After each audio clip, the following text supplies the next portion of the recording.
Very good morning to all. आज आपण एका नवीन टॉपिकला सुरुवात करणार आहोत. त्या टॉपिकचं नाव आहे रोटेशनल मेकॅनिक्स.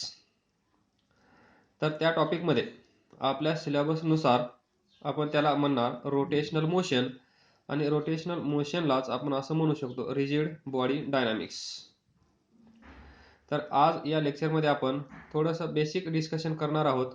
ज्या गोष्टीचा किंवा त्या ज्या कन्सेप्ट असतील त्या कन्सेप्टचा पूर्ण टॉपिकमध्ये यूज केला जाईल. तर पहा, ही सिच्युएशन तुम्ही पाहिली असेल.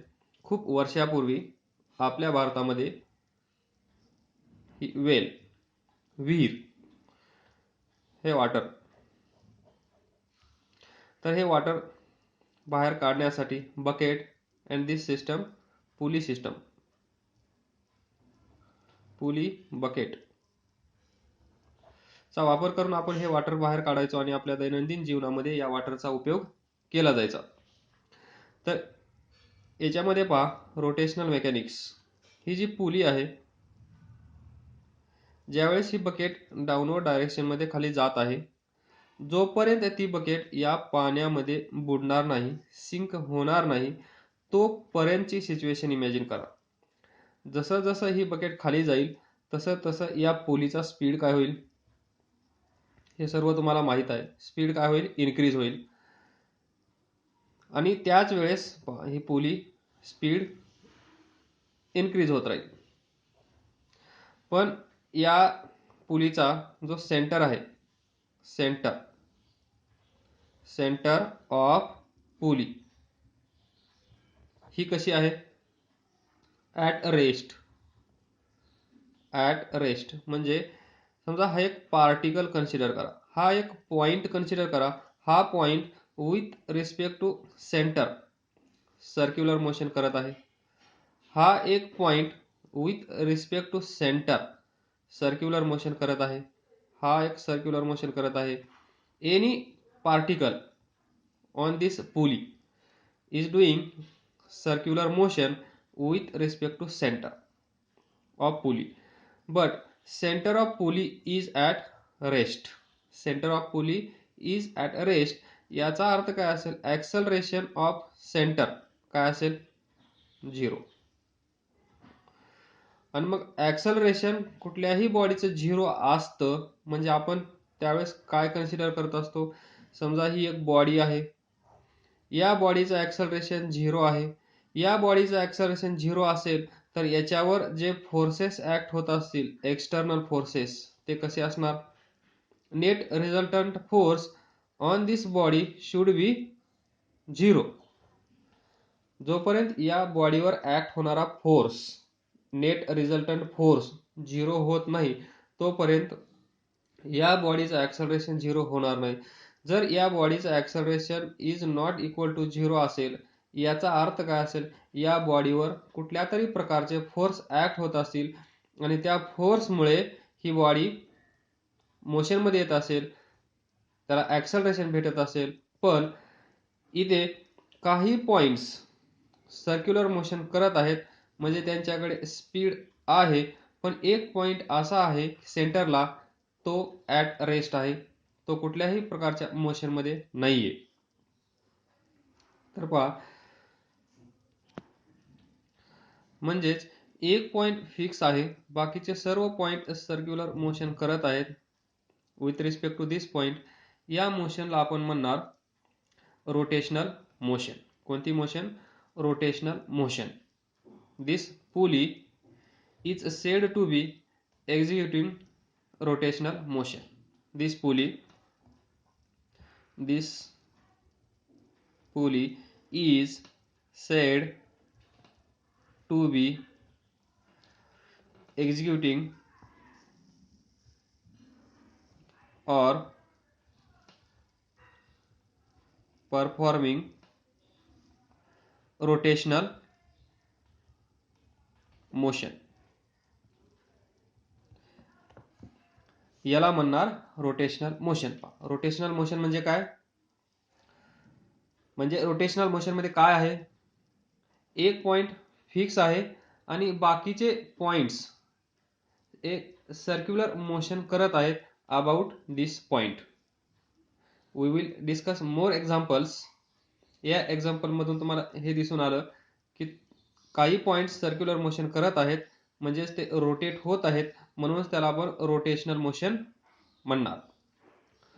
आणि इथे पहा काय आहे, ज्यावेळेस काही पार्टिकल्स मोशनमध्ये आहेत त्यावेळेस एक पार्टिकल ॲट रेस्टला आहे, आणि ज्यावेळेस कुठला पार्टिकल रेस्टला असतो याचा अर्थ काय समजला जातो, त्याचं ॲक्सेलरेशन 0 आहे. That is rotational motion is not uniform. याच्यामध्ये पहा, rotational motion is not uniform, कारण या पुलीचा स्पीड पण वाढत आहे. So rotational motion in this case is not uniform since acceleration of center of mass is 0, and the resultant external force acting on the pulley must be 0. that we know. He case satisfy होण्यासाठी resultant force on this pulley should be 0. Even then the pulley is not in rotational equilibrium. म्हणजे याच्यावर ही condition satisfy होत नाहीये, ही pulley फिरतच आहे. That is this pulley system is not in rotational equilibrium. Equilibrium पोझिशनमध्ये हा system नाहीये. Equilibrium position म्हणजे नेट रिझल्टंट फोर्स 0 असला पाहिजे. इथे काहीतरी फोर्स आहे आणि त्या फोर्समुळेच मोशन क्रिएट होत आहे, आणि त्यालाच आपण काय म्हणत आहोत, rotational motion. Now see next rotational motion of rigid body. तर पहा, first try to understand what is rigid body. Rigid body काय असते, समजा ही एक बॉडी आहे, किंवा ही एक बॉडी आहे, किंवा हा रॉड आहे. तर पहा, ज्यावेळेस ही बॉडी रोटेशनल मोशनमध्ये असेल, किंवा ही बॉडी रोटेशनल मोशनमध्ये असेल, किंवा ही बॉडी रोटेशनल मोशनमध्ये असेल, तेव्हा we have seen number of points on rigid body. तर पहा, हा एक पॉइंट घ्या, ए पॉइंट, त्यानंतर पॉइंट बी घ्या, हा सेंटर सी घ्या. तर पहा, जो पॉइंट ए आहे, जो पॉइंट बी आहे, या दोघातलं ज्यावेळेस ही रोटेशनल मोशनमध्ये असेल, म्हणजे इथे पहा, हा पॉइंट आणि हा पॉइंट, या दोन पॉइंट मधलं डिस्टन्स चेंज होत आहे का?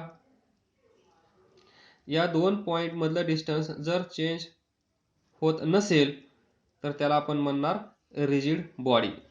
जर या दोन पॉइंट मधलं डिस्टन्स जर चेंज होत असेल तर त्याला म्हणणार आपण फ्लेक्झिबल बॉडी.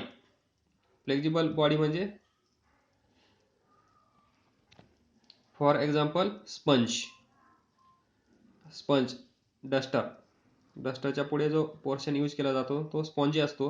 त्याला प्रेस केल्यानंतर distance between two particles change होतं. पण रिजिड बॉडीमध्ये ह्या दोन पॉईंट मधलं डिस्टन्स चेंज होत नाही. ज्यावेळेस हे रोटेशनल मोशनमध्ये आहे, हे सर्व पार्टिकल्स सर्क्युलर मोशन करत आहेत, त्यावेळेस या दोन पॉईंट मधलं डिस्टन्स चेंज होत नाही. किंवा पहा, ए पॉईंट सी पॉईंट हे डिस्टन्स पण चेंज होत नाहीये, बी सी हे डिस्टन्स पण चेंज होत नाहीये, म्हणून आपण याला म्हणणार रिजिड बॉडी. नंतर हा ॲक्सिस, हा एक पॉईंट असेल, इथे तो सर्क्युलर मोशन करत असेल, ही बॉडी जर अशी फिरत असेल, अशी ह्या ॲक्सिसच्या अराउंड अशी रोटेट होत असेल हा पार्टिकल, तर हा पार्टिकल काय करेल, अशी सर्क्युलर मोशन करेल. इथे एक पार्टिकल असेल, हा पार्टिकल अशी सर्क्युलर मोशन करत असेल, इथं पार्टिकल असेल, तो अशी सर्क्युलर मोशन करत असेल. पण distance between these two particles, these two points never changes in rigid body. त्याच बॉडीला आपण म्हणणार रिजिड बॉडी. तर पहा, one more example. Rigid body काय असते पहा, हा पेन तेवढा रिजिड नाहीये, हा पण काहीतरी फ्लेक्झिबल आहे. तुम्ही एक प्लेट घ्या लाईक दिस, आणि अशी पकडा. पकडल्यानंतर याला या पॉईंटच्या अराउंड असं फिरवण्याचा प्रयत्न करा, दिस मोशन. पहा, जिथे तुम्ही पकडलं आहे ती पोझिशन ऑब्झर्व करा. पहा, this is rotational motion. This is rotational motion. इथे पहा, ही जी रिजिड बॉडी आहे याचा एक पॉईंट पहा, हा पॉईंट काय करत आहे पहा. जिथे मी हा मोबाईल पकडला आहे म्हणजेच ती आपल्यासाठी आहे रिजिड बॉडी. तर तो जो पॉईंट आपण कन्सिडर केला तो पॉईंट या जिथे मी पकडला आहे त्याला सेंटर समजा. तर तो पॉईंट काय करत आहे, सर्क्युलर मोशन. म्हणजेच काय करा, हा पॉईंट आणि हा पॉईंट एक लाईन ड्रॉ करा. ती काय असेल, या सर्क्युलर मोशनची रेडियस. त्यानंतर काय करा, इथे एक पॉईंट कन्सिडर करा. तो पॉईंट करत असेल सर्क्युलर मोशन. त्यानंतर इथे एक पॉईंट कन्सिडर करा.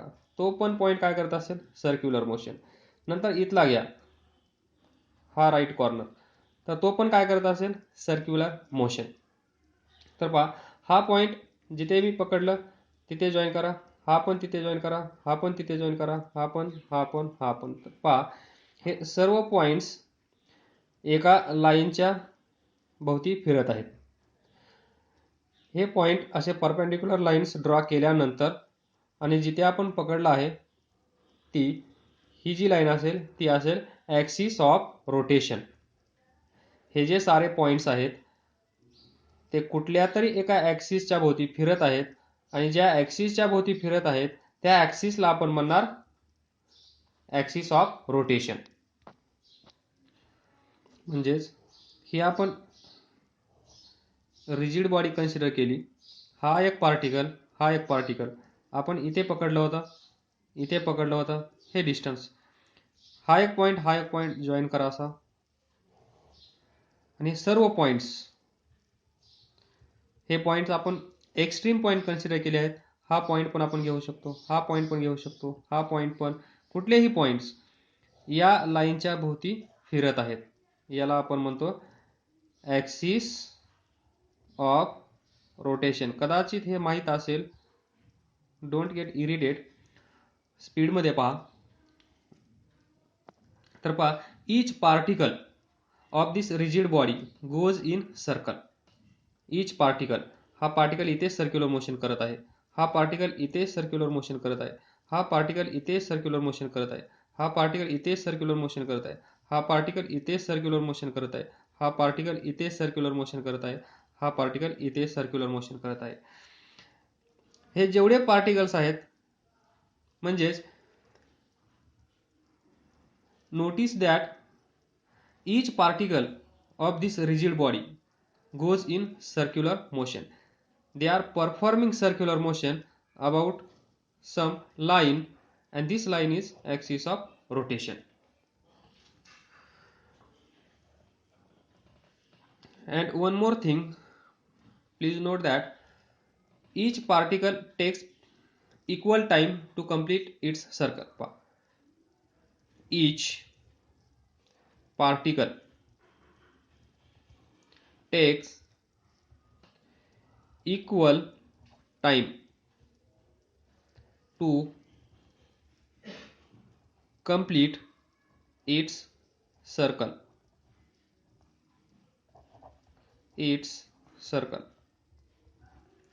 म्हणजे हे सर्कल कंप्लीट करण्यासाठी याला, या पार्टिकलला जेवढा वेळ लागत आहे तेवढाच याला लागत आहे, तेवढाच याला लागत आहे, तेवढाच याला पण लागत आहे.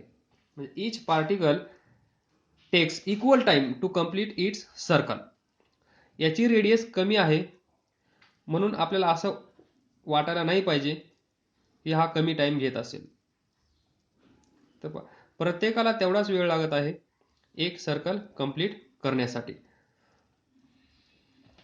Next, such a displacement of rigid body in which given line is held fixed is called rotation of the rigid body about that given line. आणि या पूर्ण सिस्टमला आपण काय म्हणणार, rotation of rigid body about given line, and this line is named as axis of rotation, and this motion of this body is called as rotational motion. Now we will discuss some examples. Now first example, आपल्या घरी अलमारा असतो. अलमारा किंवा door, अलमाऱ्याचं door, घराचं door, ते door open केल्यानंतर पहा ते कुठेतरी एका पॉइंटला हिंज असतं. हा डोर या साईडला ओपन केला तर इथे काय असतो, तो हिंज.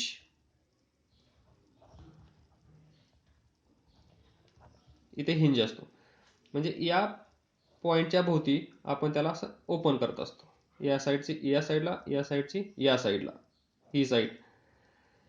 इथे काय असेल, ही लाईन म्हणजे काय असेल, axis of rotation. And each particle of this door, almara door, perform a circular motion about this line, and this motion is also called as rotational motion. Then consider ceiling fan. Fan माहिती आहे,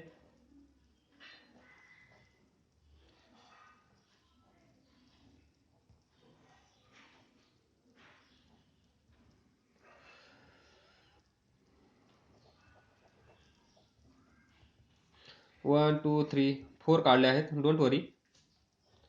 तर पहा, consider ceiling fan in your room. Now see, consider this particle of this blade, this particle or any point on these blades, they are also performing circular motion. and distance between these two points change होत नाहीये, म्हणजे ही rigid body आहे. हे सर्व points या सेंटरच्या भोवती फिरत आहेत, म्हणजे सर्क्युलर मोशन करत आहेत. हे एक एक्झाम्पल. जी या फॅनची जी मोशन असेल त्या मोशनला आपण काय म्हणणार, रोटेशनल मोशन. प्रत्येक पार्टिकल त्या रिजिड बॉडीचा जर सर्क्युलर मोशन करत असेल आणि एक पॉइंट फिक्स असेल, इथे पहा, इथे असेल सिस्टम असेल मोटार वगैरे,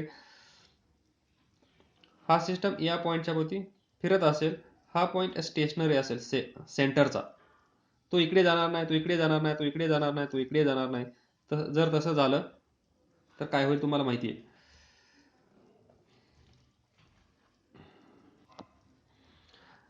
next example, gas stove switch on off जे आपण करत असतो, ज्या स्विचचा वापर करून त्याला अगोदर प्रेस करावं लागतं, त्यानंतर आपण काय करतो, ऑन करतो, नंतर ऑफ करतो.